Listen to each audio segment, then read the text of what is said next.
Arratsaldeon, guztioi. Eskerrik asko a la dirección del Museo de Bilbao y a las personas que han hecho posible este encuentro. A todos ustedes por haber querido participar y estar aquí con nosotros esta tarde de mayo. Y por supuesto a los ponentes, Juan Carlos, Julián y Javier. Es todo un honor para mí poder hacer esta presentación porque, como diré, me unen lazos muy fuertes tanto con los ponentes como con las temáticas que se van a tocar. ¿Qué tienen en común la biografía de Antonio Candina Ibarra, capitán de la Marina Mercante y naviero, con el trabajo Trasectomicina y los buques de la Compañía Transatlántica Española? Pues tienen en común que ambas investigaciones han sido desarrolladas por dos hermanos de la familia Garayzabal-Candina, Julián y Javier. ¿Y yo qué tengo que ver con ellos? Algo que marcará la historia de su familia y de la mía. Sus abuelos, durante la última década del siglo XIX, convivieron bajo el mismo techo en Flecha y trabajaron sobre el mismo suelo en la farmacia Aramburu de Flecha. Tanto que en la contraportada de la biografía se escribe: desde sus años mozos, siendo mancebo de la farmacia de la familia Aramburu de Flecha, Antonio Candina Ibarra tuvo claro que quería ser marino. Con su trabajo se pagó sus estudios de náutica. Continúa. Esto lo escribió Antonio en una hoja en blanco de uno de los libros recetarios y cuando contaba con 14 años de edad. En otoño del 2016, nuestros caminos familiares volvieron a encontrarse. Esta vez sus nietos, Julián y Javier, se acercaron a esta Flecha para conocer más detalles de la juventud de su abuelo Antonio. Y desde entonces nuestra amistad no ha hecho más que crecer. De los ponentes, hermanos Garayzabal-Candina, ¿qué podemos decir escuetamente? Ambos son trabajadores polifacéticos, capaces de mono y de traje. Julián, ingeniero industrial y empresario. Javier, catedrático de microbiología en la Universidad del País Vasco. A ambos les une una pasión por la historia, ejercida con tozudez. Tozudez que les ha llevado a abrir muchas puertas de archivos vírgenes, fuentes de primera mano que muchos investigadores quisieran poseer. Con Javier, además, me une la pertenencia a la sección de Historia en el seno de la Academia de Ciencias Médicas de Bilbao y nuestro trabajo común en varios proyectos de investigación que hemos y continuamos desarrollando junto a otros académicos. No quiero olvidarnos, no podría, de Juan Carlos Díaz Lorenzo, coautor de la biografía de Antonio Candina Ibarra, aparte de muchos otros méritos académicos. Es licenciado en Historia del Arte, periodista meticuloso, cofundador y vicepresidente de la Academia de Ciencias de la Navegación. Debemos agradecerle que haya viajado desde el archipiélago canario para estar aquí entre nosotros en esta tarde. A él también lo conocí en Plencia en el año 2019, cuando vino a zambullirse no en las olas de nuestra playa, sino en los archivos municipales de la villa y en la documentación que custodia la farmacia Museo Aramburu. Gracias a todos ellos por venir esta tarde a presentar sus trabajos de investigación aquí, en el Itsasmuseum de Bilbao. En este caso, como no podía ser de otra manera, a través del hilo conductor Historias de la Vía de Bilbao. Es que el caso, Agustín. Gracias.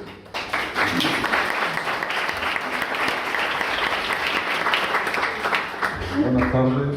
Esta mañana tomé un avión a primera hora para estar hoy en Bilbao, pero hacía tiempo que no estaba aquí.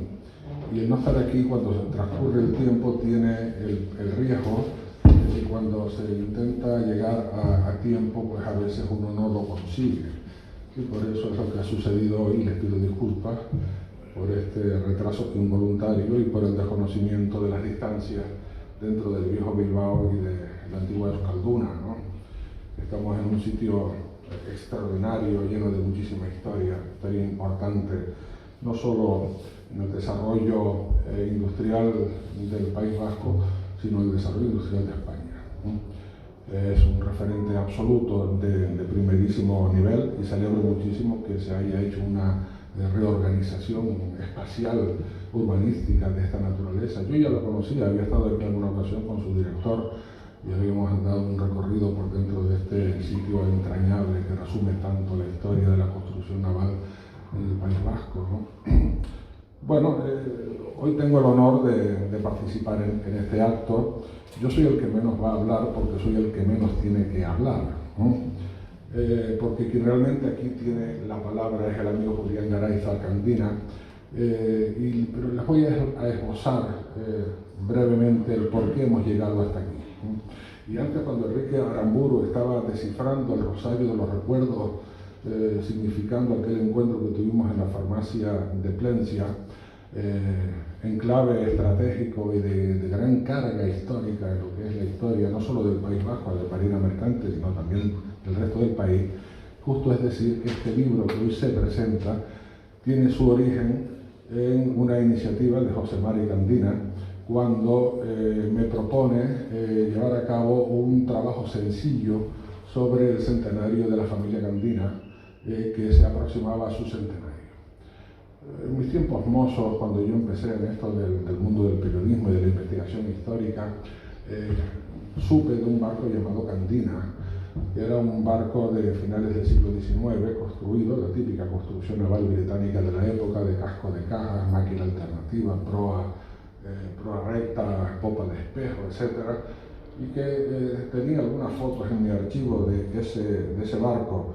No conocía entonces, evidentemente, la figura de Antonio Candina Ibarra, pero José Mari Candina abrió la puerta para que Julián Garay Zarcandina y yo nos encontráramos, y después nos encontráramos con Enrique Aramburu en su farmacia de Plencia, y empezamos a descifrar un rosario de recuerdos y de vínculos familiares.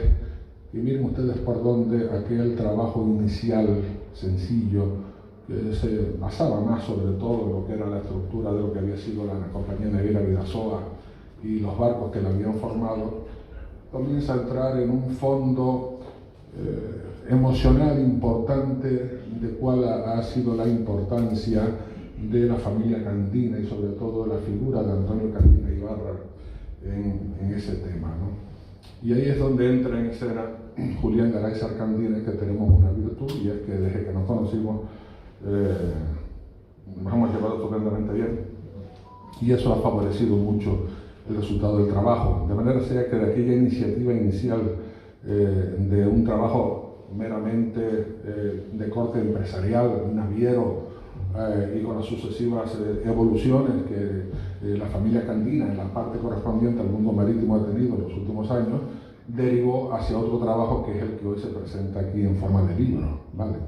No tiene absolutamente nada que ver más que el corpus inicial, que al final se ha desarrollado con un fondo de corte académico, de una investigación seria, formal, donde hemos intentado esbozar de la mejor manera posible todo ese fundamento, ese corpus de investigación y ese corpus de fundamento histórico que justifica cuál es la evolución que ha tenido Antonio Candina Ibarra y su familia en todo lo relacionado con el mundo marítimo.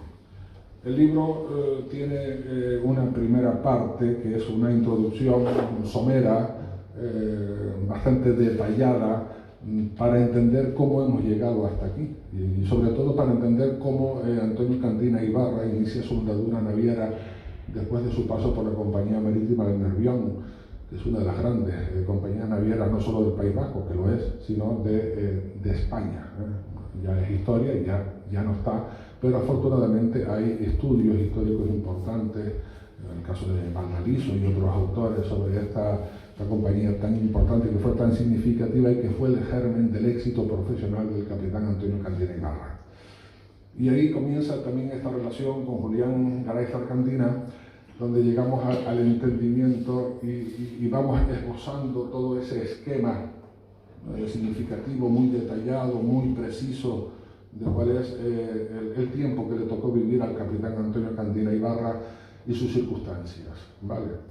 con figuras tan relevantes como Ramón de Vicuña, que es una personalidad entre tantas personalidades que ha dado el País Vasco en un periodo muy determinado. Pero como les decía, era necesario esbozar primero cómo habíamos llegado hasta ese tiempo, y por eso esa introducción laboriosa, detallada, ciertamente profusa, de la minería, de la siderurgia, de la banca, del puerto de Bilbao, de la figura de Evaristo de Churruca, y de otra serie de acontecimientos importantes que van jalonando el desarrollo de la ría del Nervión, y hasta que llegamos a la creación de la Compañía Naviera Bidasoa, donde interviene el capitán Antonio Candina Ibarra junto a otros socios importantes financieros que consiguen empezar en una andadura que tuvo sus momentos de éxito y sus momentos de disgusto, porque los vaivenes del negocio marítimo, como en tantas otras oportunidades y cosas de la vida, son así. Pero ese estudio detallado, profundo, esa profusión manifiesta que Julián Garay Sarcandina me va aportando sistemáticamente y que en algún momento rebasa incluso mi capacidad para asimilar toda esa información y darle un contexto y situarla convenientemente, tiene su origen en una visita que hicimos a la farmacia Aramburu en Plencia. Y allí encontramos, y allí conocí yo a Enrique Aramburu, que es un hombre de una gran generosidad, y que nos abrió las puertas de su farmacia, que son las puertas de su casa, y nos permitió acceder al fondo documental que posee, y que a partir de ahí se inicia una parte de ese proceso que marca el punto de partida del deseo de Antonio Candina Ibarra, mancebo de la farmacia Aramburu, de que quiere ser marino mercante. Y desde cómo comienza en la Escuela de Náutica de Plencia y luego pasa a la Escuela de Náutica de Bilbao, y por ahí interviene Julián investigando el expediente académico de Antonio Candina y sus relaciones con su familia y su casamiento con doña María Guirremota, y las relaciones de Sopelana y las relaciones de Bilbao y de aquí, y allá, y tumba y dale, de manera sea que empezamos a esbozar un capítulo apasionante, y de cómo la familia va creciendo y cómo viven aquí, y luego viven allá, y van a Etzedane, y luego se vienen al centro de Bilbao, y cómo desde el punto de vista arquitectónico en ese Bilbao en expansión, la familia Candina Guirremota encuentra su espacio vital, y cómo va creciendo la Compañía Naviera Bidasoa, y cómo vienen las crisis del sector del transporte marítimo en los años 30, y de cómo viene la guerra civil, de cómo viene la persecución, consecuencia de su militancia en el Partido Nacionalista Vasco, y etcétera, etcétera, etcétera, etcétera. Y de cómo se produce la venta, lo que hay que investigar, de la Compañía Naviera Bidasoa, que es un tema que hay que investigar todavía con más profundidad. Porque al final lo que nos ha sucedido es que nos ha faltado tiempo a Julián y a mí para avanzar en algunos detalles que quedan abiertos para investigaciones futuras sobre determinados aspectos de momentos muy concretos, ¿verdad?, de la familia Candina Guirremota y en especial de Antonio Candina Ibarra.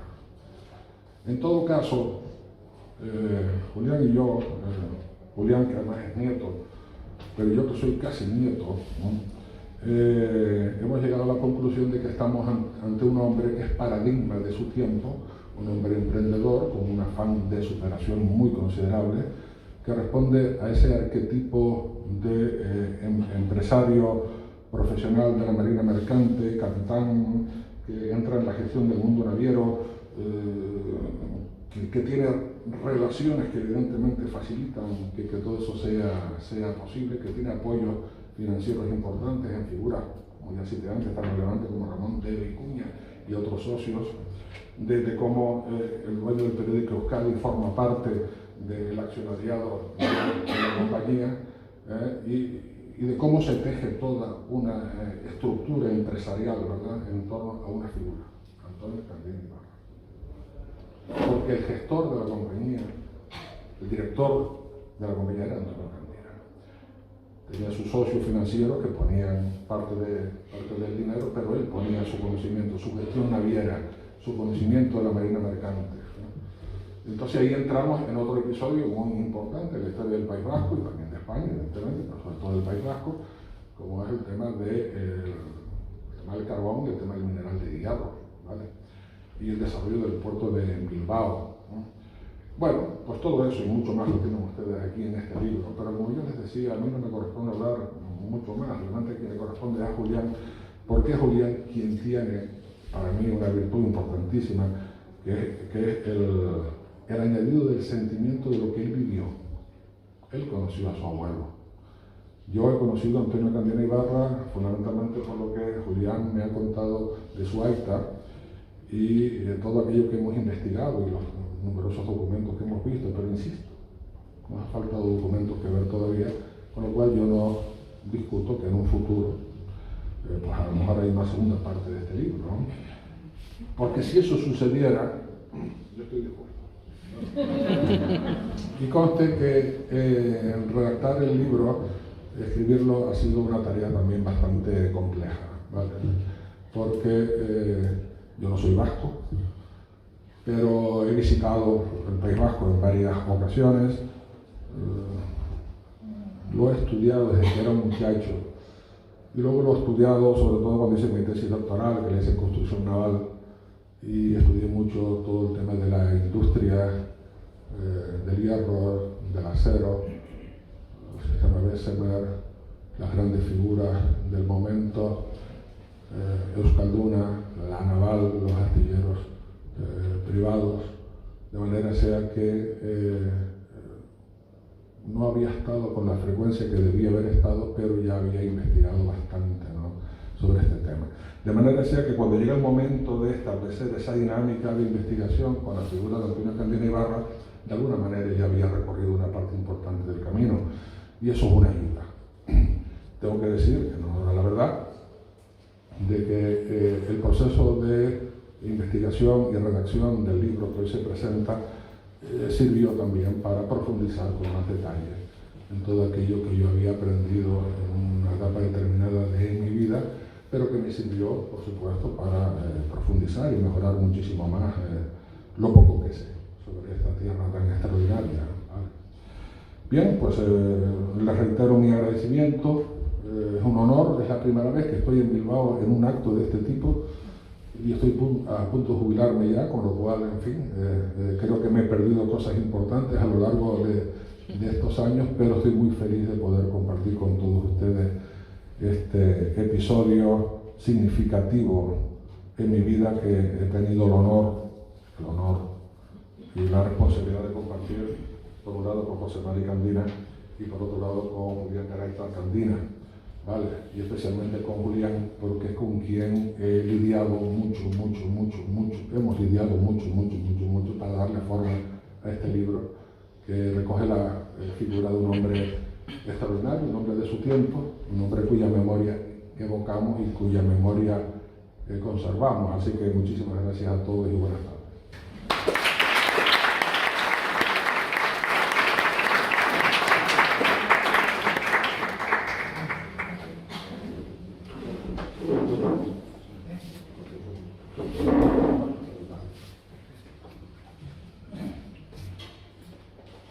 Bueno, buenas tardes a todos.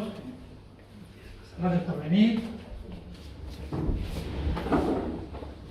En principio quería hacer un agradecimiento pues, al museo por hacer una instalación gratuitamente, al técnico que nos acompaña, a Teresa Calejeta, que se ha animado aquí a convocarnos a todos, a Eduardo Araujo por entrevistarnos en la radio el otro día, en Onda Cero, y hacerme un vídeo de una maqueta que luego os enseñaré, y a todas las familias de ustedes que habéis podido venir. Hay gente que no ha podido venir por cosas de enfermedad, de trabajo, compromisos, pero bueno, igual hacemos otro evento más adelante donde queremos un poco más y vendamos más.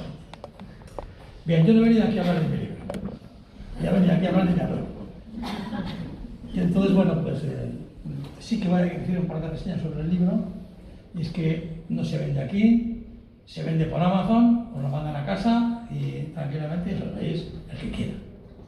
Yo os lo voy a dejar para que lo vayáis pasando un poco, para echaros un vistazo para que lo veáis ojeando un poco, para ver un poco de qué se trata, los que no lo tengáis, para que lo pidáis. El libro ha salido un poco caro, no por cosa nuestra, no hemos tenido ningún tipo de ayuda de ningún organismo, hemos ido a pecho descubierto, y la única manera de sacar adelante un libro, pues es a través de la editorial de Amazon, que ellos mismos no tienen ningún libro. Tú encargas el libro y lo editan al momento, y te lo mandan a casa. Es un sistema pues, estupendo. También, pues detectando al leer el libro y con algún primo familiar, pues hemos detectado algún error, el fe de ratas. Por ejemplo, en la foto donde aparece Jesús el Bezabal, pues le pongo nieto, pues no, es bisnieto. Y pondré la siguiente tal, pues bisnieto tal. Algún apellido también está mal, algún barco está mal catalogado. Entonces con Amazon tiene fácil solución. Le mandas un PDF a corregirlo y al siguiente libro que se edita ya viene corregido. O sea, es un buen sistema, no se explica. Bueno, voy a ver qué tengo aquí puesto. Bueno, el libro básicamente lo ha escrito Juan Carlos. Yo soy investigador, entonces sé poco de libros, entonces él lo ha montado con mis datos, él me ha puesto a hacer la gentileza de ponerme como autor, pero realmente el libro lo ha escrito él. Hemos participado todos en los datos, pero hay que reconocer, él es un escritor, ha escrito ya 60 libros, 30 días relacionados con el mar, tiene una página web que tiene 6 millones y medio de visitas, se llama Puente de Mando, o sea, es de los más puestos de España en el tema marítimo. Sabe muchísimo de secreto. El libro lo hemos escrito entre nosotros. Bueno, ella ha dicho que nos conocimos a través de José Maricandina, y bueno, claro. Y él va a contar un poco de qué va este asunto. Este asunto empezó con la genealogía. Yo era aficionado a la genealogía, me jubilé y empecé a buscar un poco mi partida de nacimiento y de la familia. Por estas investigaciones, pues fui al archivo diocesano que está en el seminario de Derio, y allí pues empiezas a investigar y empiezas a ver que tu padre, tu abuelo, fechas de nacimiento, apellidos, donde vivían, y entonces ahí un poco empieza la historia, ¿no? Y luego, pues los recuerdos familiares que tengo del abuelo. Yo el abuelo estuve muy poco. Sí que es verdad que yo nací en Deusto, en una casa, en el Chalet Gane, que todavía existe, donde vivió mi abuelo, y cuando marchó a Bilbao se me regaló a mi madre de regalo de bodas. Y entonces yo estuve hasta los 5 años ahí, y tengo fotos de él, de pequeño, que no tengo ningún recuerdo. Y luego ya, un poco más mayor, he tenido poco contacto con él, porque yo vivía en Algorta, yo vivía en Bilbao, luego por un tema de enfermedad, pues estaba estudiando muchos años fuera, y entonces tenía poco contacto con él. Sí recuerdo que alguna vez había ido de visita, y que había un buró, me sacaba ahí una peseta de papel nueva, y decía, joder, tiene un banco aquí, porque está rico. Y luego la abuela me daba unas galletas con un vino dulce que hoy en día estaría prohibido, tenía 8 años. Seguramente el mío estaba estupendo. Y luego me acuerdo de que nos reuníamos todos los años, pues el día de Nochebuena, toda la familia, mis primos, tiraban el chisto, cantábamos y lo celebrábamos muy bien. Y luego tengo muy buenos recuerdos del Día de Reyes, porque en casa del abuelo llegaban los Reyes. Pero llegaban los Reyes de verdad. Y los estábamos ahí todos los días, ese día a las 11 o 12 de la mañana, y los Reyes entraban por el portal. Que por supuesto eran mis tíos. Y entonces ahí nos daban los regalos, un recuerdo maravilloso de ese aspecto, ¿no? Y luego ya, pues estudiando fuera, pues tengo poco conocimiento más que el que me ha transmitido a mi madre. Entonces mi madre pues, me soltaba unos conocimientos, ¿no? Pues que había sido mancebo en la farmacia de Plencia, pues que Franco le había quitado los barcos, pues ya esas anécdotas que se quedan un poco ahí en la historia y dices, bueno, pues voy a investigar un poco todo esto. Entonces empecé a investigar un poco y dije, bueno, farmacia de Plencia, pues cojo el metro y me presento en la farmacia de Plencia. Y empiezo a ver si la farmacia. Bueno, pero ahí pregunto, yo ahí encontré una farmacia histórica preciosa, pregunto por el boticario y no, está preparando la tesis doctoral y viene poco por aquí, pero si quieres, entonces hablé con mi hermano, que da clases en la farmacia, y enseguida me localicé con él, y se me quedó la nota y empecé a buscar libros y lo encontró. Entonces ahí empezamos un poco la historia. Fuimos luego al Museo de Plencia, y nos estaba el archivo del archivo de la Escuela de Náutica. Hay unos legados entre papeles, todo abandonado. Y buscando allí, pues encontramos pues que estaba matriculado allí. Con 12 años se matriculó, pagó de matrícula 25 pesetas, al mes pagaba 10 pesetas, no era gratuita la enseñanza, había que pagar 7,50 derecho de exámenes, y entonces vine todos los años, entonces aquel legazo encontramos, y entonces eso me dio pues pie para seguir investigando. En el libro aquel que escribió, recetario, ponía que dejó su puesto pues a otro mancebo en el año 99. Esto significa pues que había estado, entró con 12 años y salió con 15. A los 15 años ya era piloto. Entonces pues se embarcó y en un libro pues encontré que era oficial del barco Ereaga. Y entonces luego siguiendo toda su pista del barco, luego a través de eso en la prensa nacional y en las hemerotecas aparecían siempre, todos los días, dónde estaban los barcos de las compañías vizcaínas. Donde estaban matriculados en Bilbao, pues aparecían. Entonces, a raíz de esta hemeroteca, no solamente de Bilbao, sino de toda España y del extranjero, buscando las hemerotecas de Reino Unido y de Estados Unidos, pues he ido investigando la historia de todos los barcos de la naviera, con sus nombres y toda su historia. Entonces, tengo el recorrido casi diario de dónde estaban aquellos barcos. Y entonces, a partir de eso, pues sabía que la abuela había estado en Bilbao el día 8 de enero, no sé qué, entonces tengo toda su historia. Y luego, pues algunos primos me mandan información. Decía, pues, me dio el título de capitán, que lo tenía ella, pues había de su madre. Entonces comprobé pues, que el abuelo a los 20 años sacó el título de capitán de la nave Alicante. Fíjate, había estudiado mientras hacía las prácticas en el Néstor, empezó a navegar con 15, o sea que yo no me adelantó su tiempo. Luego también me enteré que conocía, a partir de su euskera, que sabía perfectamente, pues sabía estupendamente inglés, sobre todo con el acento americano. ¿Por qué? Porque visitaba continuamente por los puestos de Estados Unidos, todo el Caribe, pero luego parte de Inglaterra. Pero él lo aprendió solo. Este hombre era el 9º hijo de su familia. Su padre era maestro de enseñanza en Sopelana y eran 9 hermanos. 3 chicos y los demás eran chicas. Los chicos mayores, pues aquí no había comercio, tampoco había nada que hacer y se marcharon a hacer las Américas. El mayor se fue a Perú y no hizo fortuna y volvió, y cuando volvía murió de tuberculosis en el barco. Otro se quedó allí en Chile y con descendencia ahí, que tenemos conocimiento y relaciones con ellos. Y él era el pequeño y bueno, pues me acaba de decir ahora mismo a uno de los primos que a la abuela le daba pena al pequeño mandarlo fuera porque sus hermanos querían llevarlo, pero la abuela dijo que no. Y entonces pues lo llevó a través de una amistad, supongo, a la farmacia de Plencia, y allí empezó de mancebo, estudiaba, trabajaba. Yo no sé si estaba enamorado del mar, no lo sé. Quizá lo de ser capitán vino, es que enfrente de la farmacia estaba la escuela de náutica. Entonces era pasar la carretera, y entonces era muy propio, trabajo y estudio. Y entonces ahí pues estudió, pues, en 3 años y ya era piloto. Y a los 20 pues ya era capitán. Y entonces, pues a través de mis investigaciones, pues comprobé que ya en 1912 ya era capitán de barco Ereaga. Y luego en el año 14, a través de la huelga de capitanes, su historia se trató en la compañía marítima de la Real. Luego fue capitán del mar Cantábrico, no el mar Cantábrico que aparece en la historia, que relacionado con la guerra civil, que le capturaron con armas que venían de Estados Unidos. No, es el mar Cantábrico anterior. Y entonces tengo su historia de navegación, donde estuve en todos sus puertos. Sabemos que en la Primera Guerra Mundial pues recogieron náufragos en el Mediterráneo de un vapor inglés que había hundido un submarino alemán, y en agradecimiento pues al gobierno británico pues le hizo un homenaje y le dio una copa grabada haciendo una conmemoración del hecho, que se lo dieron cuando volvió a Puerto a la comandancia de Marina de Bilbao. Copa que la tiene mi sobrino José María en su estudio.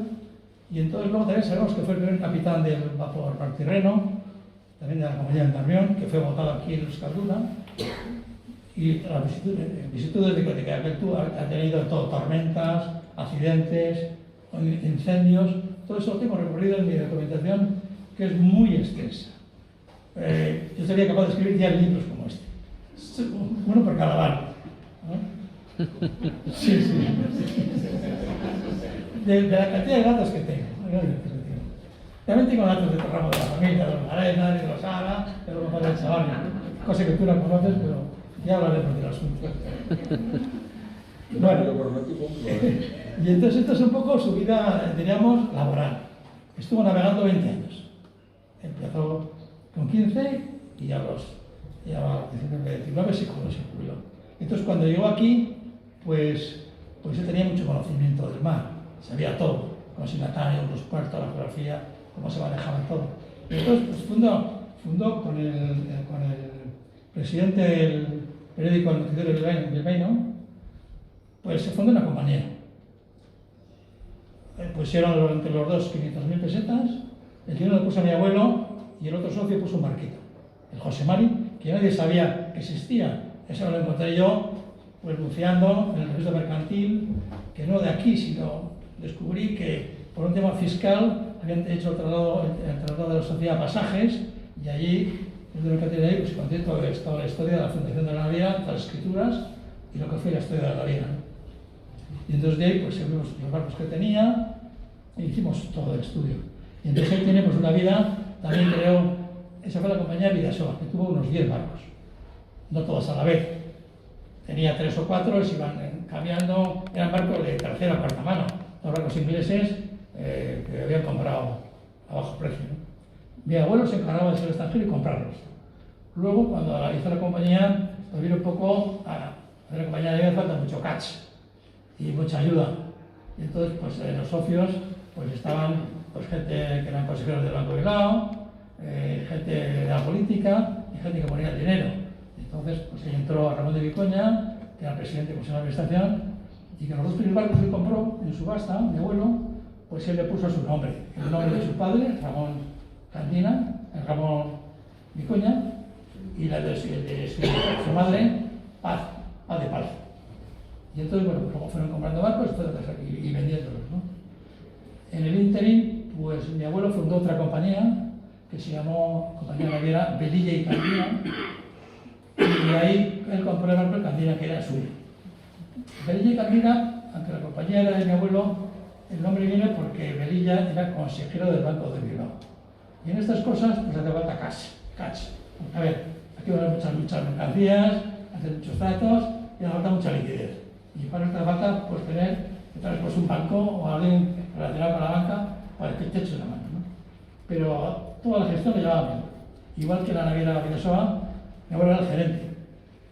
Y los demás, pues bueno, pues estaban ahí, pero pues en la administración, cobrando, hubo épocas donde tuvieron buenos dividendos, y otras no tan buenos, porque ha habido crisis como en todas partes, y ya se cargaba de todo, de este asunto. Y luego, bueno, pues en relación con el mar, luego os contaré que su primer hijo murió ahogado, pero su segundo hijo, José María Candina, pues también se dedicó a temas de mar. Y entonces pues, montó una consignataria. Lo que pasa pues que este hombre murió joven. A los 29 años, en una comida con ostras, pues tuvo una infección y una peritonitis, y todavía no llegó la peritonita, de lo que hablaba mi hermano enseguida, y murió. Dejando un hijo póstumo, porque tenía una hija, y entonces, bueno, pues mi abuelo pues hizo cargo un poco de todo aquel tinglado que tenía de tripulaciones y de negocio marítimo, hasta que ya, pues, José María Candina, fue su hijo, pues ya se hizo cargo a los 20 y tantos años, se hizo cargo de aquel negocio, y luego, pues eso ha seguido adelante, pues su hijo, José María Candina, ya vamos por la cuarta generación en el aspecto marítimo, ¿no? Estamos hablando de barcos, porque hablando de la familia, pues hay mucha rama en relación con la medicina, igual es tan extensa como la rama naviera, ¿no? Bueno, esa es un poco su vida profesional del interior, ¿no?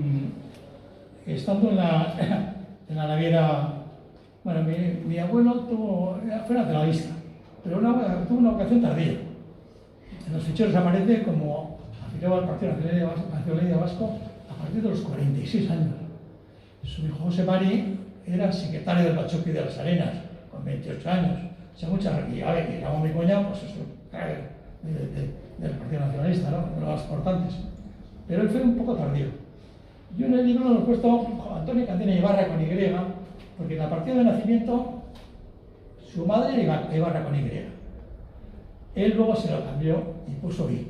Pero era justo, quizás, que en el libro, que es tu historia, pues hay un poco a los hechos, ¿no?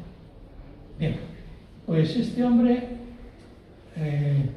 le pilló la guerra civil como a todos.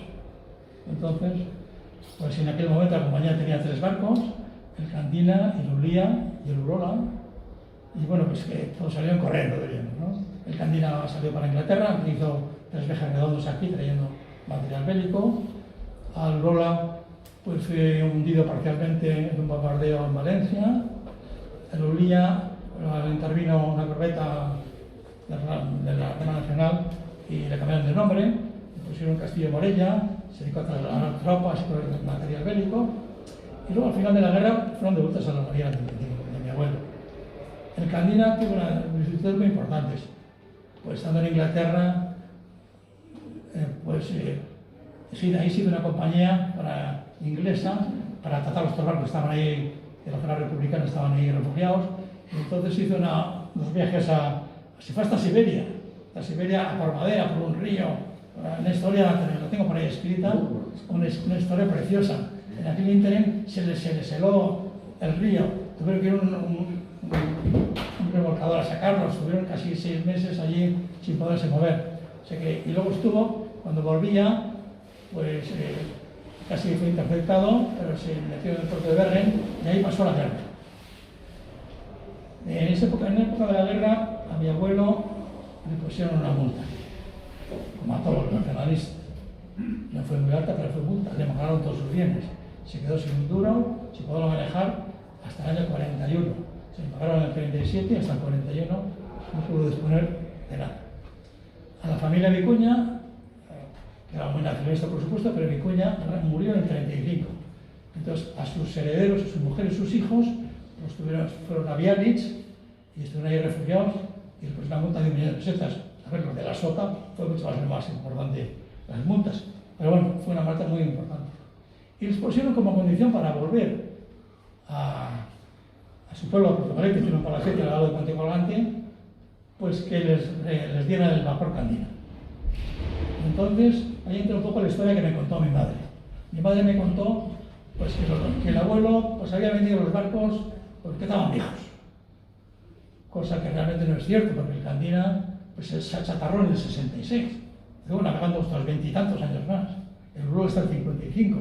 El Lulú se fue hundido en Portugal, pero el Lulú hasta el 55. Entonces, una historia un poco incierta. Investigando, pues ves que, y a través del registro mercantil, ves que los barcos no fueron vendidos a la compañía, sino fueron vendidas las acciones. ¿Qué pasó? Pues en el año 41, el hermano de Franco, Nicolás Franco, fue el presidente del Consejo de Administración de la nueva compañía naviera española. Y entonces, pues compraron, supongo, con precio de saldo, precio de chatarra los barcos, sin contar el fondo de comercio, sin nada, pues compraron los barcos, compraron las acciones. Esas acciones formaron parte de la compañía nacional española hasta que la compañía desapareció en el año 49. Pero ya cuando se liquidó, el balance apareció 350.000 pesetas y cuando los barcos ya estaban a nombre de la otra compañía. Luego ahí fue un movimiento de dinero que tenemos que investigar y que supongo que se habrá pasado pues, a lo de la SOTA y otros muchos que fueron en aquel momento, diremos, estafados. Luego, por allá, en el año 41, pues lo vendería el abuelo. Yo pienso que para poder vender las acciones de la compañía, que tenía acciones, era el fundador y gerente, no era mayoritario era como de Vicuña, o la familia, pero sí tenía sus acciones. Luego mantuvo la relación con sus socios hasta tuvo 80 y tantos años. Tenía una oficina al lado detrás de la oficina principal. Al principio estuvo en la plaza circular, encima de lo que era la granja, en un barquito ahí, pero es en el piso primero, yo lo visité alguna vez, estaba ahí. Luego pasó al edificio haciendo esquina detrás de la Iruña y ahí tuvo su oficina abierta con sus socios, iban a hablar de la bolsa, de sus negocios, y estuvo trabajando mucho tiempo con secretario y empieza durante mucho tiempo. Y entonces ahí, esta tarde, uno de mis primos me ha traído un recuerdo. Estaba en su casa y resulta que es una vidriera de la compañía Vidasoma, y ahí aparece pues, la delantera, la ve tal, que me ha gustado mucho el regalo. Bueno, hablando un poco de la memoria histórica y investigaciones, estuve una vez en un museo y apareció un cuadrito de un barco, un museo marítimo, que no habrá que ver un barco, pero era un cuadro un poco especial, casi como de encargo. Aparece un barco visto de babor y entonces aparece pues, la bandera de Bilbao, aparece Yo veo la bandera de la nevera del abuelo, en la chimenea la ve y tal, y abajo un titular. Y en el carro ponía Mercedes, donación de no sé qué. Bueno, y entonces me fijo y ponía en la leyenda, barco Mercedes de la compañía naviera, no me acuerdo en este momento cómo se llama, que fue hundido por un submarino. Y entonces dije, esto está mal redactado. Entonces hablé con el director y dije, a ver, este barco era de Neuer. Y fue el Urola. Cuando se compró, se llamaba Mercedes, era la Ortiz Arteñano, la naviera la Ortiz Arteñano. Y entonces, cuando compras un barco, generalmente los salvadores le ponen su nombre, reconocidos, o el abuelo ponía mucho nombres de ríos de Guipúzcoa, pues el Urola, Irati, y en aquel momento aquel barco todavía se llamaba Mercedes, porque lo acababan de comprar, pero ya tenía la chimenea y la bandera de la compañía. Y entonces esto me extrañó, no, está hundido, no, y miraba efectivamente, era otro Mercedes, el anterior, que fue hundido en el año 18 por un submarino alemán. Entonces yo se lo dije al director del museo, no sé si lo habrá corregido. Pero luego me quedó la duda, hay un cuadro, estos son cuadros que se encargan los gerentes de la compañía, los propietarios de las compañías para tener en su despacho, o donde sea, pues mira, el barco lo acabo de comprar y el mío. Y está ahí la foto, o bueno, antes no había fotos, encargaban a pintores especialistas del tema marítimo, aquí los cuadros. Y entonces pregunté, oye, ¿quién es este propietario? No, pues es una señora que está en un asilo y ¿dónde salió este cuadro? Porque me extrañaba. Pues dice la señora, pues se lo regaló su marido, porque ella se llamaba Mercedes. Y que lo habían comprado en una almoneda. Bueno, y entonces a mí esa historia no me cuadró. Yo sé, porque lo he investigado, que el palacete de Ramón de Vicuña, que está al López de Corrante, pues tuvieron que salir corriendo cuando la guerra y se refugiaron en Biarritz. Y el palacio fue asaltado y arrasado y se llevaron todo lo que había. Y ese cuadro seguro que estaba allí. ¿Cómo llegó una moneda? Pues nunca se sabe. Pero no puede ser que un barco, un pintor cualquiera, pinte un cuadro con un motivo expreso, detallado, de una naviera. Eso nos da un poco de historia. Que sí recuerdo que leí ayer una noticia, pues que los de la SOTA pues han recuperado y van recuperando su patrimonio, y han encontrado un cuadro en el intendente de Burgos que estaba no sé dónde y se lo han devuelto. Y está. Entonces, con esos temas hay que ir poco a poco recuperando, si se puede. Bueno, a ver qué más tengo para que contar, que se me olvida. Que se me está viendo la chapa muy larga, ¿eh? Bueno, el abuelo, pues ya has visto, ya hemos dejado un poco a la familia, un poco de todo. Hizo donaciones al asilo, ya hemos hablado, pero muy religioso. Dejó una beca para un seminarista, misas perpetuas, cosas de ese tipo, que bueno. Y luego, pues ya yo, pasando un poco más, conociendo un poco la historia de todos los barcos, me animé un día, oye, ¿por qué no me hacer una maqueta de un barco? Y me lié a hacer la maqueta del Candina, con fotos y con tal, cogí un paralés, hice un poco de dibujar, y hice un alzado, y empecé a dibujar ahí la popa, la proa, los mástiles, estos dibujos, y yo, bueno, vamos a hacer una maqueta. Se venden por ahí, pero bueno, yo, entonces pues unas maderitas, unas cuadernas, un relleno de aislamiento, un poco de agaplás, pintura, unos pinceles y tal, cuerdas, alfileres, pues hice la maqueta del Candina. Y bueno, pues ya me quedé satisfecho aquí, contento, y dije, oye, pues esto, ¿y por qué no navega? Y a lo mejor una maqueta aquí en Puerta de Risa y tal, bueno, entonces, oye, le voy a poner un motorcito, y di un juguete, me acuerdo de los hijos, pues de un coche teledirigido, casi creo que era de Fernando Alonso, de cuando estaba en la compañía de Renault, pues le quité el motor, le puse un motor eléctrico, pues con un radio de bici le hice un eje de motor, con una bici le hice con una chapita de tal, y con aquel mando, y le puse pues en la chimenea, le ponía un papel, le ponía al final, y ya iba haciendo pruebas, y pues cuando mejor me resultaba era con un poco de incienso, untado con un poco de aceite, y le puse unas luces, y le puse incluso una música, un altavocito, y con el móvil le ponía pues el ruido de los motores pues del Titanic, y entonces bueno, pues aquí yo ya qué hago con esto. Y entonces, ¿dónde puedo poner? Entonces me ocurrió, en aquel momento había Eduardo Araujo, estaba manejando un asunto en el estanque de Euskalduna de pequeñas maquetas de veleros, hablé con él y me presenté con el barco. Pues aquel hombre pues, se quedó pasmado. Digo, esto hay que, eso tenéis que venir a promocionarlo, invito a ir a la radio, me invitó a hacer un curso sobre maquetas, y todas esas cosas que no hice, se fue en el año 19. Y entonces a raíz de eso, pues hice una botadura del Candina, ya un poco a la parte de la familia, y ahí fuimos, sobre todo, para enganchar un poco a los niños, a los nietos, enganchar un poco con las historias del abuelo, teníamos, ¿no? Y luego ya me leí y he hecho maquetas de todos. Y tengo todos los maquetas, todos son, y el día de mi cumpleaños, pues los saco, les pongo una piscinita de plástico que tengo en casa y los saco a navegar. Luego los arreglo, pues se rompe todo, tampoco están como hechas grandes navegaciones. Y sí que me gustaría, pues igual el año que viene o un día que pueda, pues hablar con el Euskalduna, porque tiene autorización, que tiene un estanque muerto de risa, pero es preso para eso. Hay unas gradas allí, una pasarela y un estanque muerto de risa. Yo he ido a Nueva York y hay cantidad de gente en los estanques con maquetas y con tal, y vas a Alemania, vas a Holanda, vas a Bélgica, y aquí estas instalaciones se promociona mucho la ría, pero el tema naval, el maquetismo y el relación con el mar, pues respecto, pues muy poco, ¿no? Entonces algún día pediré permiso y haremos ahí una botadura con la familia de todos los barcos y a ver qué pasa. Y por aquí tengo algunas fotos del asunto, que no sé cómo funciona esto ahora,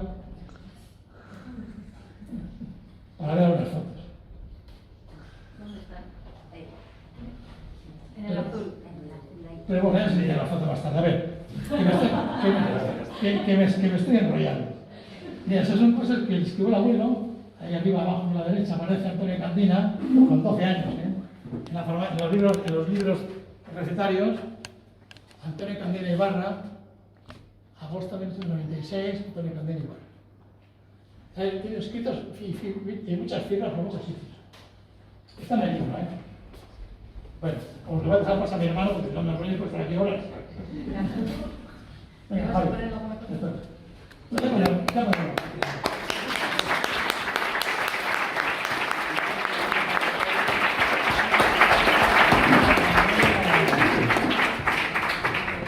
Bueno, muchas gracias, Julián. Porque además estoy seguro que tenías más cosas que contar e imágenes que mostrar. Pero este acto de hoy tiene una segunda parte y yo quiero hacer una breve intervención porque en ese proceso de gestión, de trabajo del libro sobre la figura de Antonio Candina, yo recibo una llamada de Javier Garayzar Candina interesándose por los barcos de la Compañía Transatlántica Española. Es uno de los temas que yo más he trillado a lo largo de mi vida y llego a un punto culminante.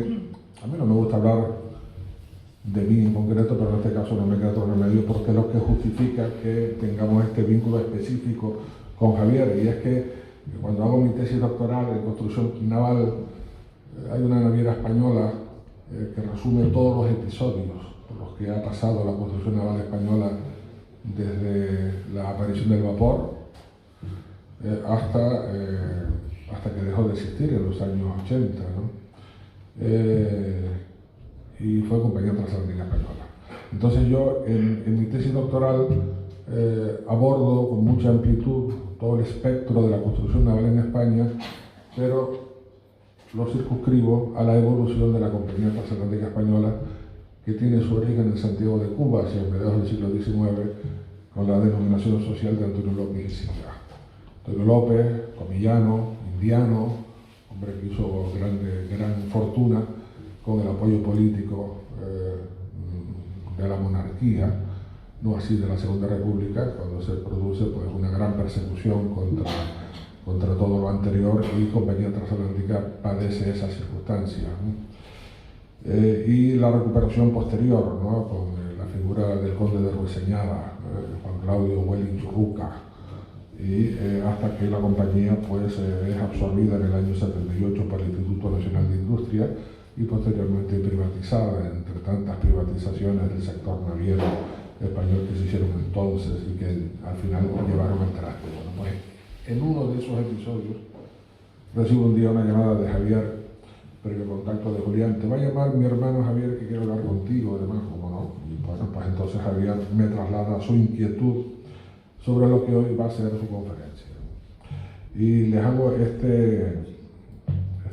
mención, este inciso, para ponerles a ustedes en situación de cuál ha sido precisamente la relación que que me une desde entonces con Javier, que al igual que su hermano Julián, es un hombre de gran conocimiento. Hoy hemos tenido la ocasión de poder compartir, porque nos hemos venido a conocer físicamente hoy, ¿no?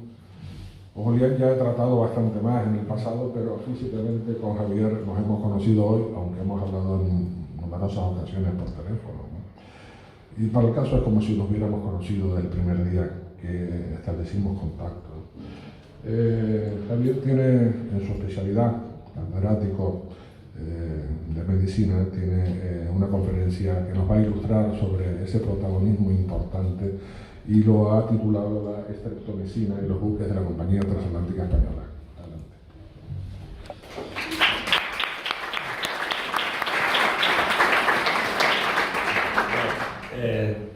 Estoy muy emocionado, lógicamente, con toda la familia aquí, con todos mis amigos académicos y no académicos.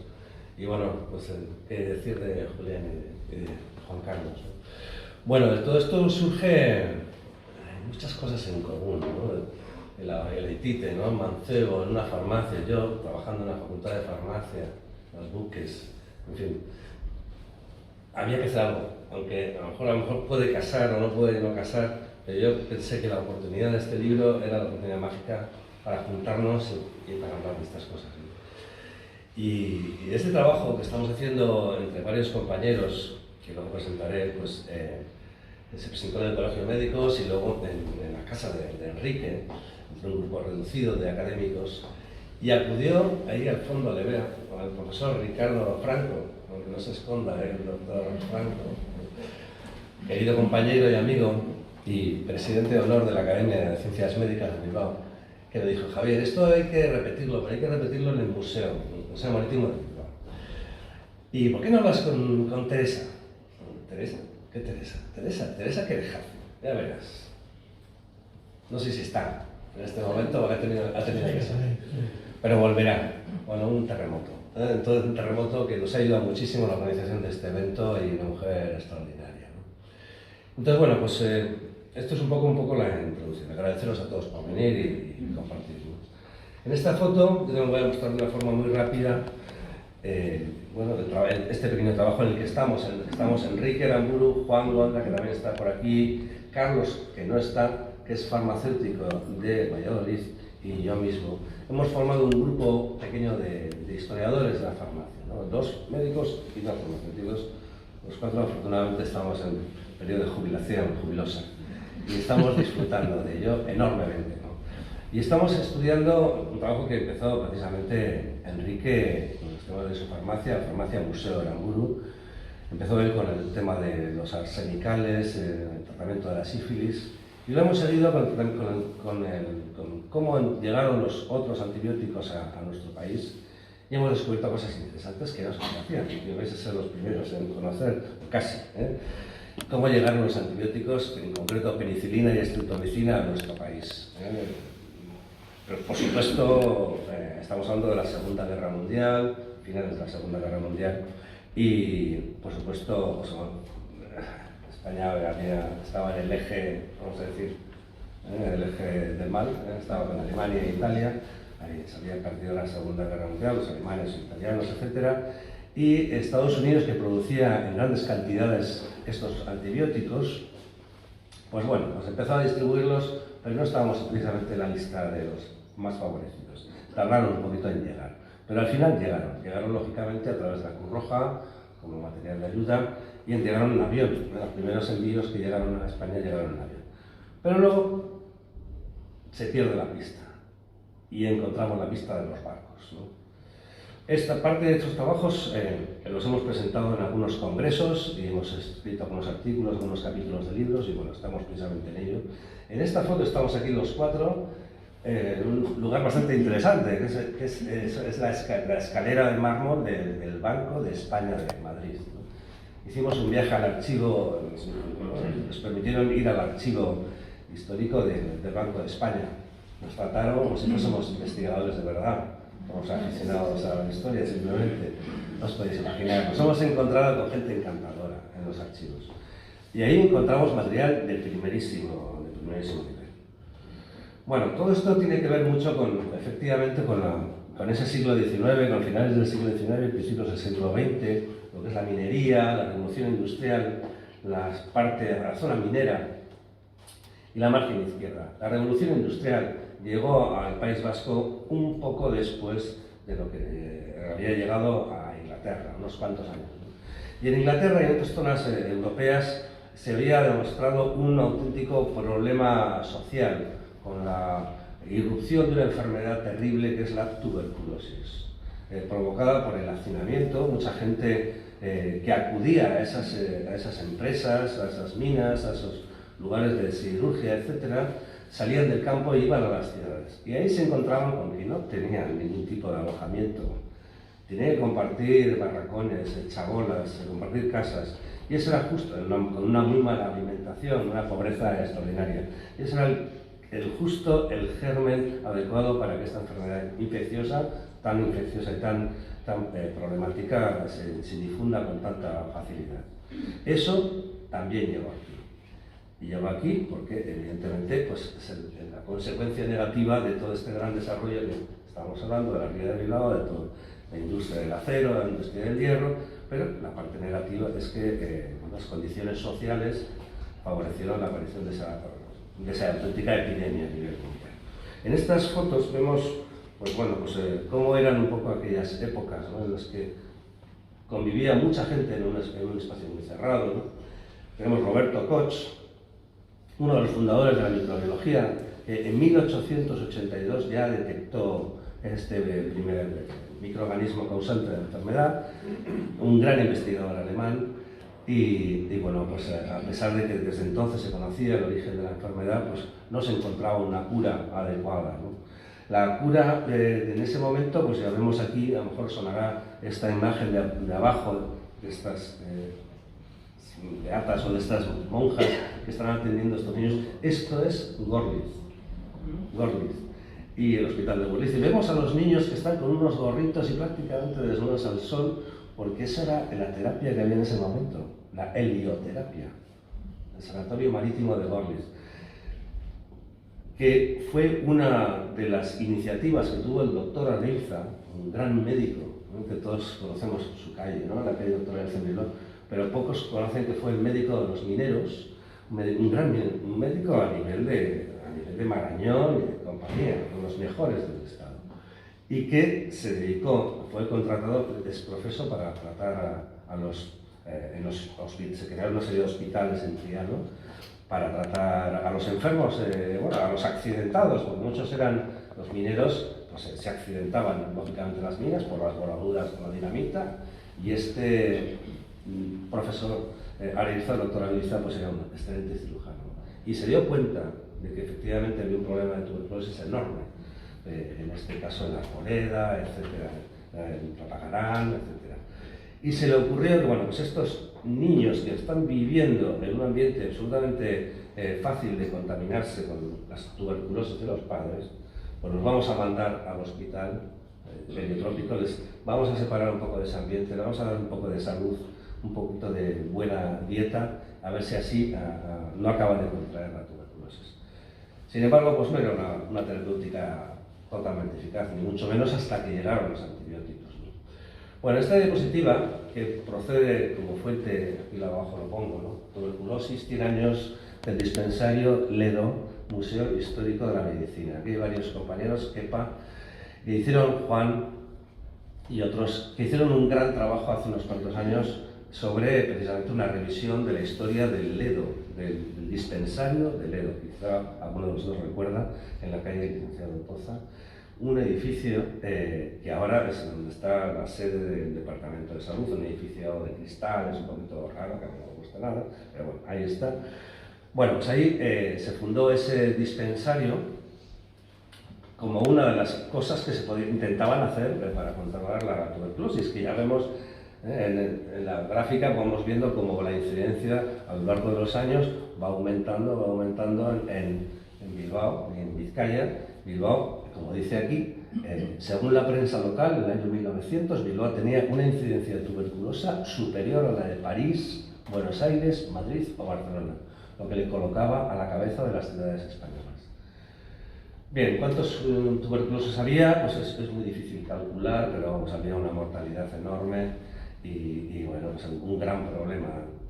Se tardó en asumir el problema, pero bueno, se hizo. Y aquí tenemos la figura de Enrique Araiza, del doctor Araiza, tan extraordinaria. En la parte de abajo vemos el antiguo dispensario de Ledo, aquí a mano izquierda. Arriba, el hospital de Gorliz, a su lado, a parte de arriba, el hospital de Plencia, que también colaboró con el Sanatorio Marítimo de Gorliz para acoger a las personas tuberculosas. Hacían falta hospitales para los tuberculosos. Vemos aquí en el centro el hospital de Basurto y aquí el doctor Franco pues, ha dirigido la unidad de medicina interna. Nos podría contar largo y tendido, seguro que luego intervendrá, para contarnos la experiencia que ha tenido tan importante el hospital de Basurto, colaborando en la lucha contra la tuberculosis. Y aquí abajo a la derecha podemos ver pues, un edificio que ya no está. Un edificio que ya no está, que fue donado por Luis Briñas.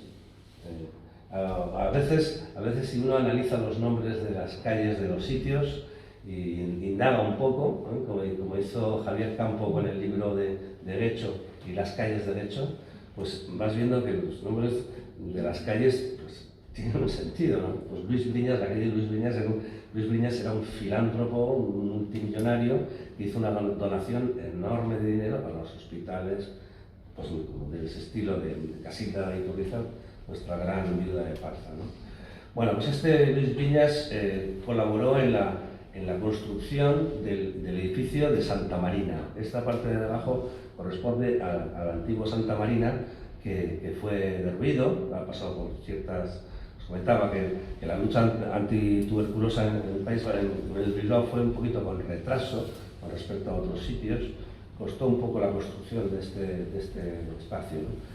Y bueno, pues también, en la parte superior no se ve aquí a otro donante importante, Víctor Tapia, el de jabones Chimbo, que a lo mejor lo suenan, pues otro filántropo, creó un laboratorio, un hospital propio para los niños. Bien, hospital de niños, hospital de mujeres, hospital de hombres, ¿no? Al final se tiró este edificio, se construyó el actual Santa Marina y todo formaba una red de tratamiento para la tuberculosis, ¿no? Y bueno, pues en aquel momento pues, esto era el asunto. Esto es un afiche, quizá no se ve demasiado bien, pero podemos ver que lo consideraba en aquel momento como una plaga social más temible, la plaga social más temible de la especie humana. Era terrible la situación, porque no había un tratamiento específico. Fijaros cómo es la cosa, que uno de los tratamientos era colapsar el pulmón a través de un neumotórax provocado metiéndole aire al pulmón, ¿no? Un agujero, para que intentar que esa herida tuberculosa se cerrase, ¿no? O tratamiento con sales de oro, con calcio, etc. Se había probado de todo, ¿no? Hasta que llegó la vacuna más adelante.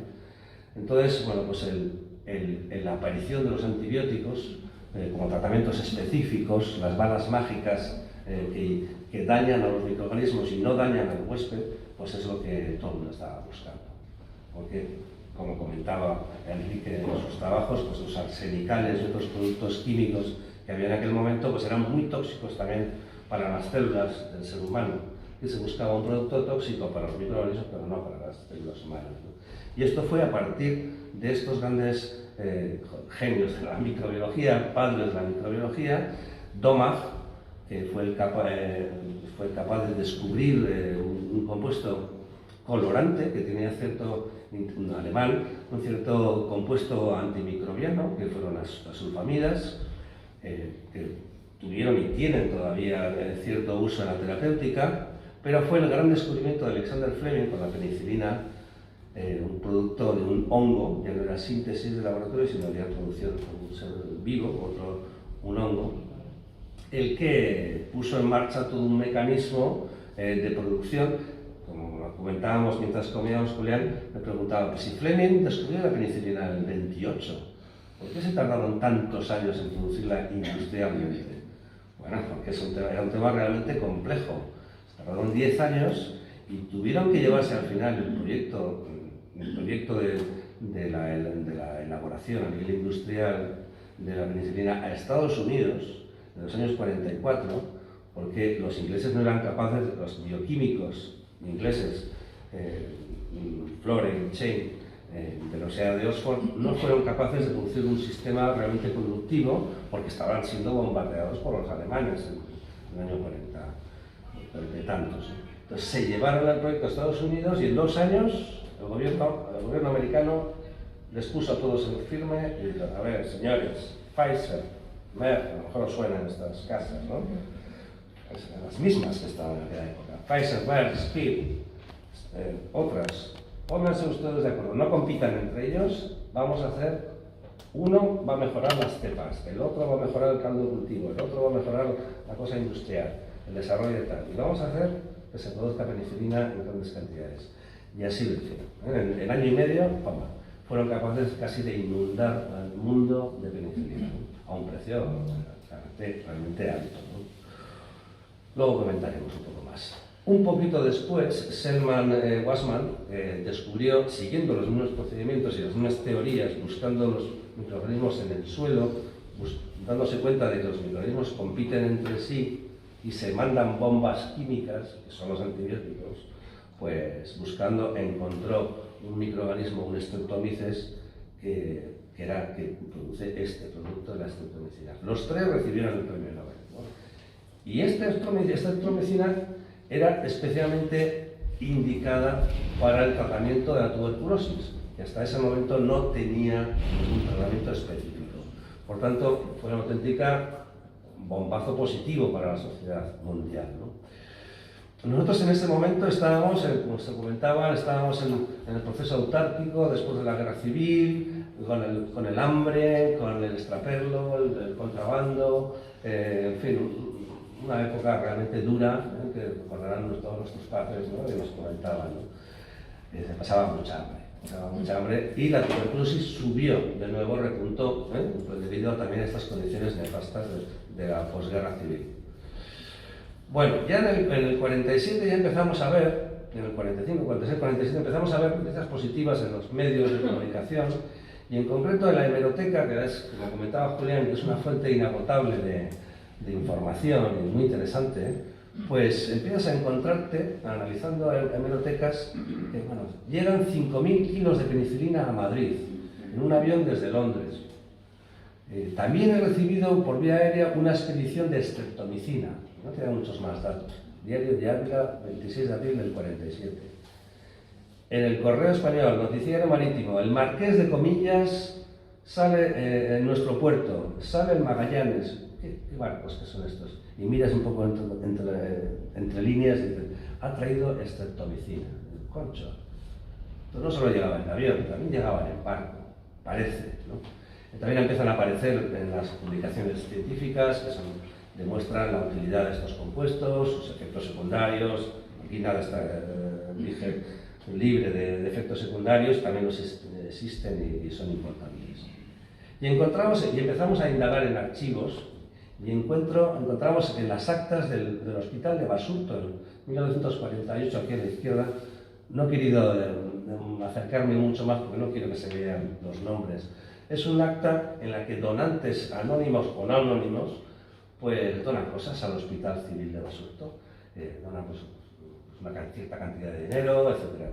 Era un hospital civil muy querido por los bilbaínos y en este caso, pues esta persona, Alonso, vamos a decir, donaba pues, algo extraordinario, 33 gramos de streptomicina, que tenía un valor muy alto en ese momento, ¿no?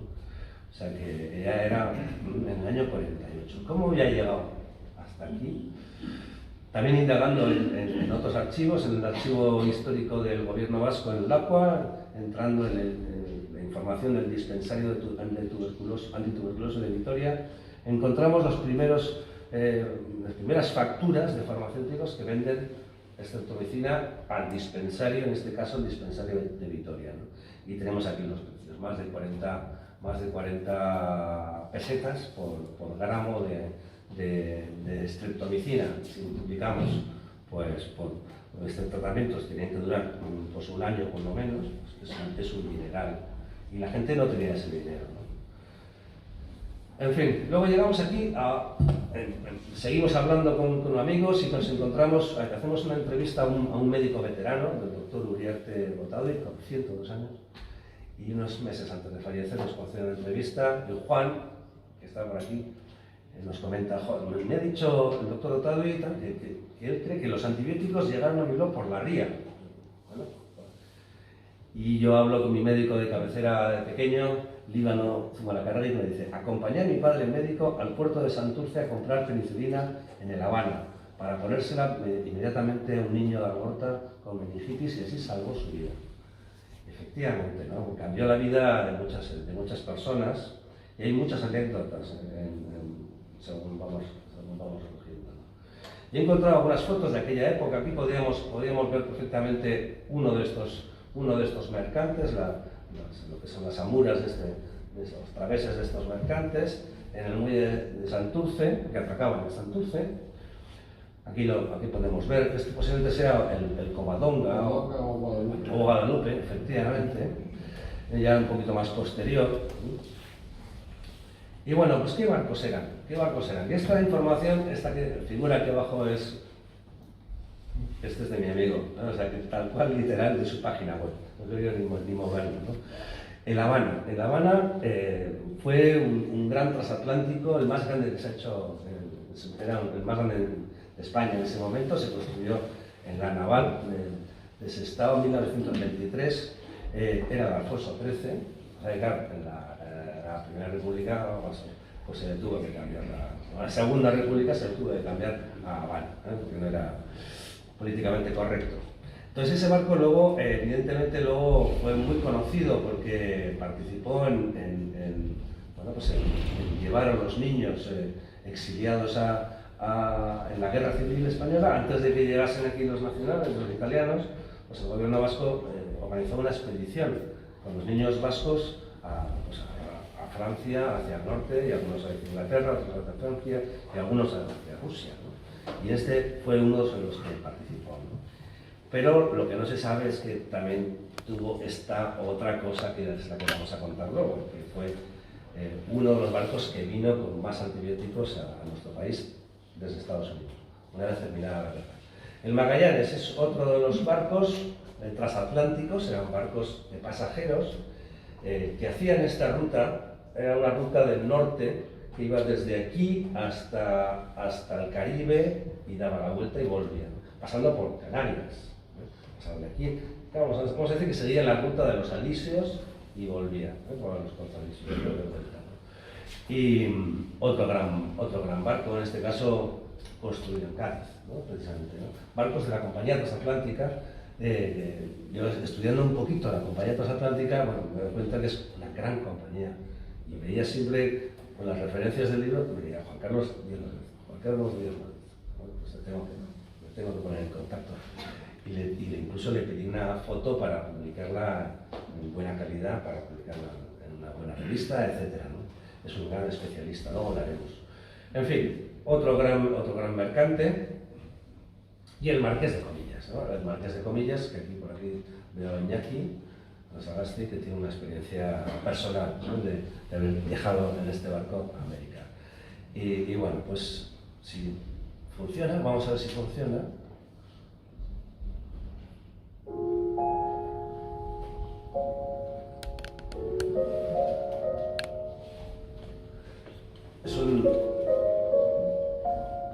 Es un pequeño vídeo de aquella época, muy interesante, de la Filmoteca Nacional, que se ha puesto en YouTube, y muestra un poco cómo era aquella época, ¿no? Aquellos mercantes que llevaban muchísimos emigrantes y exiliados a América.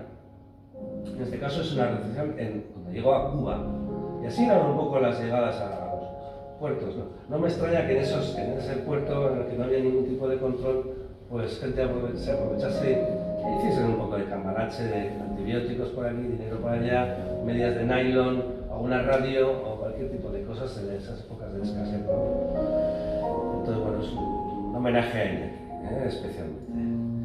Y bueno, pues segundos y termina enseguida el vídeo. Pues estos 3 buques eran los 3 que hacían el recorrido durante toda la guerra mundial. Y eran los únicos, porque... A ver si esto... Vale. Porque... Bueno, en Alien sabemos que la dimensión cambia cuando tú vas más. ¿cómo se para esto? Ay, gracias. A ver si no se vuelve a poner el sol. Bueno, pues eran los 3 buques que conectaban España con América. Y en las Amuras, en la parte, veis que en el casco hay unas zonas, bueno, ahí son las banderas de España. En la Segunda Guerra Mundial. Iban, el tráfico el Atlántico estaba lleno de submarinos alemanes preparados para darle al torpedo a todos los buques ingleses que pasaban por allí, o franceses, o lo que sea. Y levantaba las manos, que soy neutral, que soy neutral. Y bueno, así permitió el paso, eran los 3 únicos barcos que estaban funcionando. Luego acabó la guerra y siguieron trabajando, y luego al final fueron sustituidos por algunos por el Guadalupe, el Covadonga, barcos ya más modernos, construidos efectivamente en la naval en el Euskalduna en el año 53, y bueno, siguieron un poquito colaborando en ese intercambio, porque era una línea regular de transporte de personas, correo y bienes, ¿no? De consumo. Y sobre todo para allí llevaban inmigrantes y para aquí traían algunas pocas cosas, porque no había muchos dineros para nada, para traer cosas, ¿no? Y bueno, llegamos a la Compañía Transatlántica y la Consignataria Pérez y Compañía. Bueno, la Consignataria Pérez y Compañía, que está en Santander, la sede central del Paseo Pereda, un sitio extraordinario, un edificio fantástico, pues ha sido la empresa que ha gestionado todos los tráficos de la Compañía Transatlántica a lo largo de muchísimos años, y ha tenido en sus almacenes, en la parte de abajo, vemos estas ventanitas, pues acumulado mucha información de cada uno de sus viajes, ¿no? Tuvieron una inundación y se les mojó todo, ¿no? Y bueno, pues pensaron, pues vamos a hacer una limpieza y aprovechamos, ¿no? Ya sabes cómo es la gente, vamos a limpiar, hasta que uno levantó la mano de Álvaro, que es profesor de náutica en Cantabria, y este material quizá puede tener interés, vamos a donarlo a la Universidad de Cantabria. Y lo donaron a la biblioteca de la Universidad de Cantabria y lo han clasificado, y ha sido una gran cosa para muchísimas familias que han podido conocer cuándo su abuelo, su abuela fueron de aquí para allá, ¿no? Han escaneado todas las listas de pasajeros, etc. Y se generó, en cada uno de esos viajes se generó un paquetito como el que está arriba, con un lazo. Y en cada viaje se generó un paquete con la tripulación, el pasaje, los gastos, las declaraciones de aduanas. Y allí que fuimos Enrique y yo, a mancharnos las manos, abriendo y cada uno de estos paquetitos, 80 años encerrados ahí, a cal y canto, y a punto de ser destruidos en un vertedero, y nos encontramos con las declaraciones de aduanas, en las que esta en concreto es la primera que encontramos estreptomicina en el 47. Se empezó a comercializar en esos años, y estos fueron los primeros, ¿no? Y aquí vemos, nos han permitido conocer quiénes eran los importadores, qué laboratorios eran los importadores, quiénes eran los exportadores, cuántos kilos, etc., ¿no? Y hemos demostrado que ahí, bueno, en 41 de estos viajes, no me extraña que el doctor Líbano pues hubiese ido a Santurce a comprar, porque era habitual. Y además es que, como decía Julián, en la prensa local se avisaba, va a llegar en La Habana dentro de 2 días. Los médicos, farmacéuticos, a ver qué pillan. Una cosa es el tráfico legal de las aduanas y tal, y otra pues el menudeo, ¿no?, que pueda haber en las zonas comunes, ¿no? Porque era legal comprar penicilina o estreptomicina en las farmacias americanas. Compras por 5 y lo vendes por 25, ¿no? Y todo el mundo hacía negocio, ¿no? Bueno, además hemos encontrado material en 41 de los viajes entre el año 47 y el 55, venían directamente de Nueva York aquí. Los 3 barcos fundamentales fueron el Magallanes, el Marqués de Comillas y La Habana, luego se incorporó el Covadonga y el Guadalupe, se trajeron legalmente más de 58.000 kilos, que aún así fueron pocos por todo el problema que había de tuberculosis en toda España, ¿no? Y el destino de las embarcaciones sobre todo era Bilbao. Pero claro, lógicamente no se quedaba aquí. Bilbao luego por ferrocarril, autobuses, camiones o lo que sea se distribuía por, no sabemos dónde, sabemos al doctor Andreu, a lo mejor os suena, otros laboratorios en Alicante, en Madrid, en Barcelona, etc. Pero entraron sobre todo por Bilbao, o sea que el doctor Otadui tenía razón, ¿no? Aquí tenemos la lista de exportadores, la lista de importadores y de repente pues, nos llama la atención enormemente una en concreto, Panquímica Farmacéutica. Y digo, ¿quiénes son estos de Panquímica? Porque el resto pues, importaba pues, 100 kilos, 20 kilos, pues que de repente Panquímica 14.000 kilos, 30.000 kilos, o sea, una brutalidad. ¿Quiénes son estos? Pues indagando, internet te dice, te encuentras un YouTube de este señor, te explican que está en el centro rodeado de sus hijos, que es la familia López Belmonte, que son farmacéuticos, ¿sabes? De una gran empresa farmacéutica, la más importante de España, que es Rovi. Decían, mi abuelo empezó esto cambiando naranjas y ajos y vino de sherry y vendiéndolo en Estados Unidos y con las divisas que el gobierno de Franco nos permitía, pues empezaron a importar antibióticos y hicieron muchísimo dinero.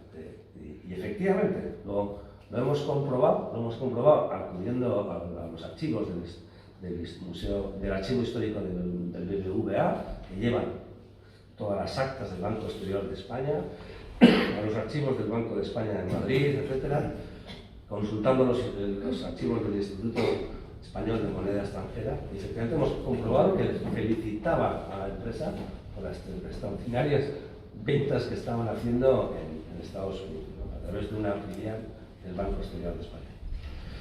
En definitiva, como esto era totalmente insostenible, porque no había divisas y se necesitaban muchos antibióticos, Franco, que en ese momento ya estaban saliendo de la autarquía, en este caso se dio cuenta de que bueno, pues es imposible vivir de una forma autárquica, aislado de todo el mundo, ¿no?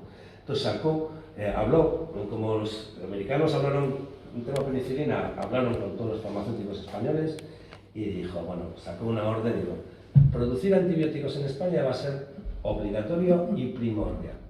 O sea que os vais a asociar y vais a crear dos empresas para producir antibióticos a nivel nacional y rebajar lógicamente los costes. La primera fue la compañía española de penicilina y aquí se fusionaron intereses de Banco Urquijo, FAES y otras muchas empresas farmacéuticas en dos grandes consorcios, ¿no? Primero, envasaban los productos que venían de Estados Unidos con una patente, la patente, por eso la autarquía ya, la patente americana, y la que permitía facilitar todo esto.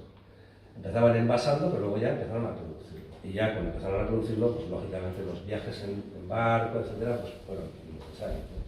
Ya hemos sido nosotros los que hemos inundado antibióticos todo el resto del mundo, ¿no? Antibióticos fue la segunda de las empresas, que a su vez, en este caso tenían patentes de laboratorios Shenley, y bueno, pues todos recordaremos pues, la streptomicina, la tetraciclina, el britapen y todas esas cosas que nos han puesto bien en el filete, aquellos antibióticos que recordamos, sobre todo los que hemos tenido muchas bronquitis, Julián y yo. Joder, el doctor Líbano nos ha frito el culo de penicilinas y de streptomicinas, etc. Y bueno, pues ya hemos visto que a partir de esa época, afortunadamente, primero con la streptomicina, pero no fue suficiente. Había que añadir otros antibióticos, ¿no? que fueron poco a poco apareciendo. Porque es un microorganismo que genera resistencias. Necesitas combinar. Igual que en el caso del VIH, hay que combinar varios antivíticos para que sea eficaz, porque genera resistencias. En este caso lo mismo. Entonces, cuando llegó ya la isoniazida, unos cuantos años después, pocos años después, se ve precisamente en esta gráfica de que desde la ABC del año 67, que ya refleja la mortalidad, empezó a bajar la mortalidad enormemente. También mejoró las condiciones de vida del país, lógicamente. El hambre, se hicieron casas con tema sanitario, la higiene, etc., ¿no? Pero los antibióticos tuvieron muchísima importancia. También la vacuna de la tuberculosis, ¿no? Y ahora, esta es una diapositiva muy reciente del gobierno vasco, en la que, a pesar de que tenemos terapéutica, a pesar de que han mejorado las cifras, a pesar de que hay vacunas, etc., hay una vacuna bastante eficaz, pues no hemos conseguido erradicarlo. Hemos bajado unas cifras realmente muy bajas, ¿no? Estas cifras, por supuesto, la línea está roja en el País Vasco, en África y en ciertas zonas de Asia está muchísimo más alta, ¿no? Parece que la epidemia se ha trasladado a lugares todavía más pobres, ¿no? O sea que es una enfermedad que se ha ligado siempre a la pobreza. Y bueno, pues ya para terminar, pues un agradecimiento pues a los compañeros con los que he tenido la suerte de poder estar, pues a la gente del Museo de Historia, la biblioteca, Luis, que está por aquí, a Álvaro de la Biblioteca de Cantabria, a los bibliotecarios de la Diputación Foral, a los archiveros del museo, del banco, de histórico, y sobre todo de las personas. Agradecer a las personas, al doctor Eslíbano, Uriarte, al doctor Candina, que veo por ahí, me comentaba la anécdota y luego me comentará Vicente Mari. ¿Dónde está Vicente Mari? Bueno, está por ahí, ya me dirá. Carlos Peña Alvear, compañero historiador y capitán de la Marina Transatlántica Española, compañero de Transatlánticas Nieves, Jesús Vandaliso, catedrático de Economía en la Universidad de la Facultad de Económicas, Álvaro y sobre todo también a Teresa, no sé si ha llegado, pero bueno. Y eso es todo. Muchísimas gracias.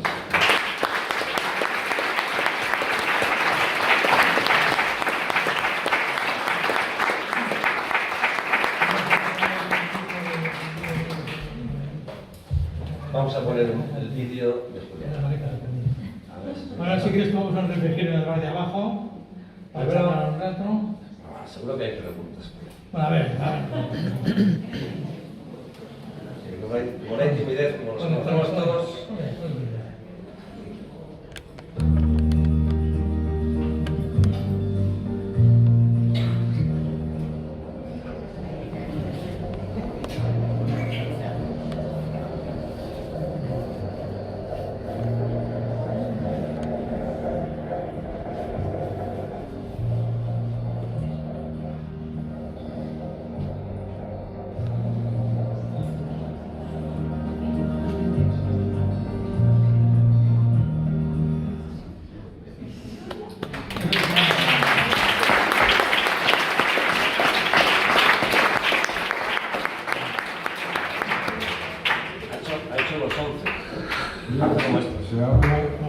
Se abre el turno de preguntas.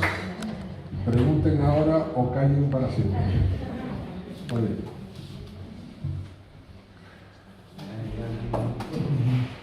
Alguien que levanta la mano. Ahí, falta el micrófono, pero bueno, a mí de viva voz. Bueno, mi nombre es Camilo Álvarez, soy marino, he sido marino mercante y luego he desarrollado mi vida laboral en la Fuerza de Bilbao. Todo esto, vamos, para mí es maravilloso, es lo que más me gusta. Entonces, este señor Candina, creador de lo que ha sido luego esa empresa con la que he compartido yo, que han sido también estibadores, han sido han formado tripulaciones para los barcos. Yo era más de consumar, pero bueno, el tío mío navegó en un barco africano de Candina. En fin, quiero felicitar por el trabajo tan bonito y tan exhaustivo que han hecho a los creadores, luego al señor Juan Carlos, porque yo leo todos los días el blog ese que pone el mando y me parece una maravilla. Es una enciclopedia andante, además es una elegancia admirable. Y pues eso, quiero decir que me ha encantado todo esto. Pero hay un detalle, es una simple anécdota, la combinación de farmacéutico y marino mercante, que me parece a mí sorprendente. Resulta que un amigo mío, de aquí de Bilbao, falleció su padre pues hace un par de años, y cuando veo la esquela, se llama DLCEA, farmacéutico y capital de la marina mercante. O sea que no es una cosa tan descabellada, tan extraña, ¿no? Entonces, pues como me llama muchísimo la atención, pues ¿no? Yo de Carmina es parte de mi vida durante años y años, pero no sabía yo nada de que el origen era de la farmacia, de Valencia, etcétera, etcétera. Entonces, para felicitarles por el buen trabajo que han hecho y que me han hecho muy feliz un ratito. ¡Bravo!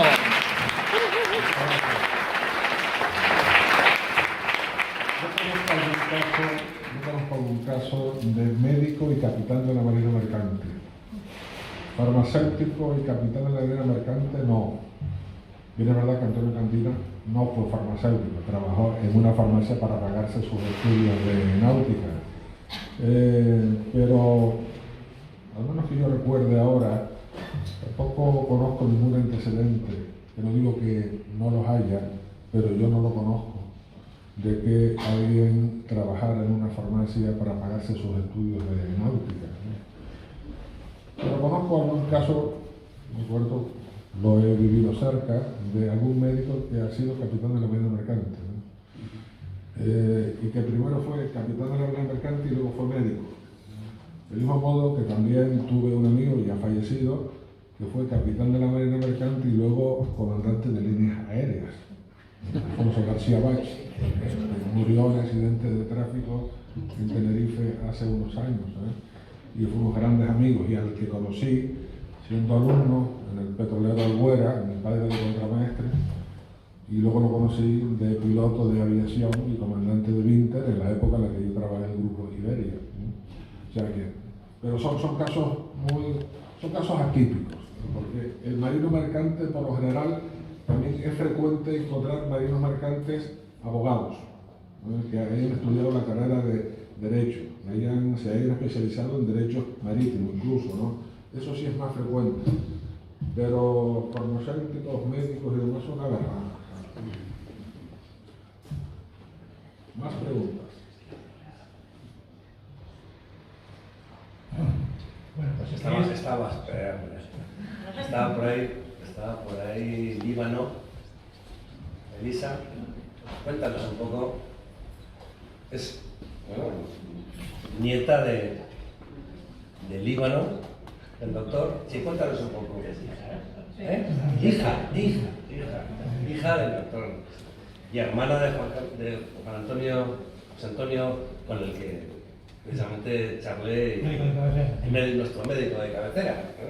O sea que vuestro padre. Aprovechando, con permiso, aprovechando que está aquí Iñaki Anasagasti, a quien conozco de mi época en el periódico de prensa. Yo trabajé en prensa muchos años en un periódico de Tenerife que se llama Diario de Avisos, e hice información nacional mucho tiempo, aparte de que fui jefe de la sección de economía, y esa relación con el Marqués de Comillas.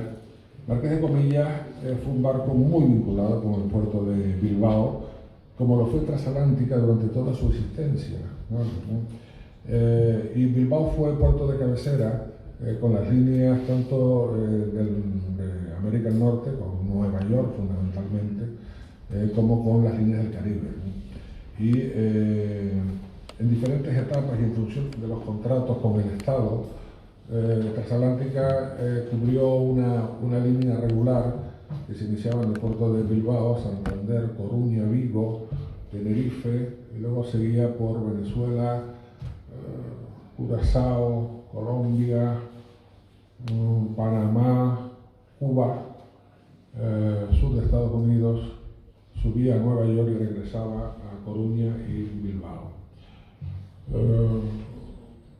Como bien dijo el ponente Javier, en la historia de la construcción naval del País Vasco hay un astillero importantísimo. Estamos sobre la herencia de uno de los grandes astilleros del País Vasco, como fue Euskalduna, pero hay un astillero importante también que es la naval de Sestao. Y Transatlántica emprende en el año 16 un plan de nuevas construcciones que se retrasó en el tiempo por una serie de vicisitudes, aquí sería el prolijo de enumerar, cuyo primer exponente fue la construcción del Alfonso XIII, ¿no? Que bueno, fue un barco que sufrió numerosas vicisitudes durante su construcción, hasta su botadura. Fue motivo de un incendio, siempre se ha argumentado si fue intencionado o no. Había un escenario de tensión laboral importante en aquella época entre las personas que trabajaban en la industria naval.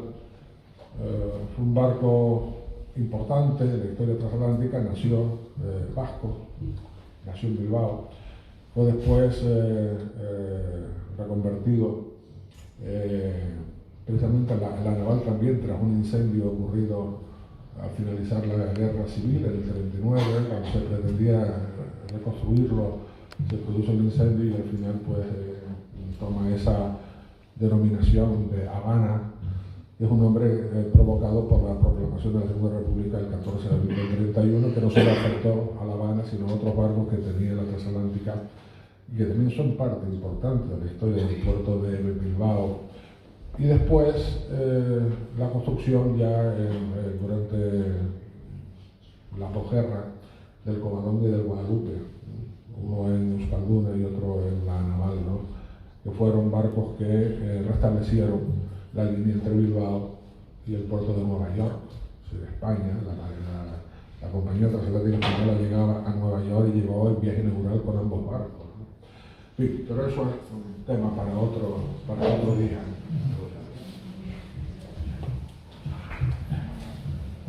Muy bien, pues si me preguntan si alguno tiene el libro por aquí, que le tome la firmita, pues que lo traiga, probablemente le traemos la firma. Y luego si queréis podemos tomar algo en el bar de abajo, está preparado ahí en la esquina para charlar un rato. Se nos ha alargado un poco la hora.